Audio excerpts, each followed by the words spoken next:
Breaking news आता समोर येते. काँग्रेसने केलेले आरोप निवडणूक आयोगानं फेटाळलेत. काँग्रेसने केलेल्या आरोपाला निवडणूक आयोगानं आता उत्तर दिलं आहे. कायदेशीर प्रक्रिया करूनच नव्या मतदाराची नोंद झाली असं निवडणूक आयोगाचं म्हणणं आहे.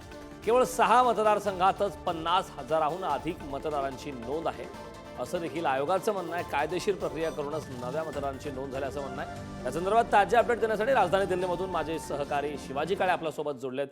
शिवाजी, खरं तर काँग्रेसने ज्या प्रकारचे दावे केले होते, जे आरोप केले होते, ते आरोप आता निवडणूक आयोगाने फेटाळलेत. काय या संदर्भात ताजी अपडेट, काय नेमका आयोगाची भूमिका पाहायला मिळते? एकंदरीत जे आपण आरोप पाहिले असेल काँग्रेसचे ॲडव्होकेट अभिषेक मनु सिंघवी यांच्यासह काँग्रेसचे नेते जे आहेत ते केंद्रीय निवडणूक आयोगामध्ये पोहोचले होते. मात्र वाढलेल्या मतदारांच्या संदर्भात आता स्पष्टीकरण देताना त्यांनी लोकसभा निवडणुकीमध्ये असणारे साधारण मतदार किती आहेत, 9,29,43,890 असे लोकसभा निवडणुकीच्या दरम्यान मतदार होते. त्यानंतर जर पाहिलं तर आणि नव्यानं जे विधानसभा निवडणुकीच्या दरम्यान जे वाढलेले पाहायला मिळतात 9,70,25,119 म्हणजे नव्यानं वाढलेले मतदारांची संख्या 40,81,229 मतदार आहे.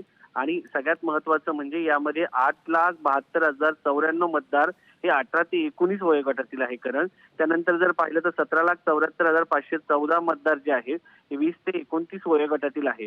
आणि यावरती निवडणूक आयोगाचं स्पष्टीकरण म्हणून जर पाहिलं त्यांनी असं म्हटलेलं आहे की हा नवीन मतदार आहे, हा युवकांचा लोकशाही प्रक्रियेतील वाढता सहभाग आहे. त्यामध्ये सगळ्यात महत्वाचं म्हणजे या सगळ्या ज्या प्रक्रिया पार पाडण्यात आलेल्या आहेत त्यामध्ये त्यांनी म्हटलेलं आहे की निवडणूक आयोग जो असतो तो प्रत्येक निवडणुकीनंतर किंवा वर्षाच्या पूर्णपणे एक प्रक्रिया राबवत असतो. मतदान नोंदणी अगदी नक्कीच शिवाजी, खूप खूप धन्यवाद या सविस्तर अशा माहितीबद्दल.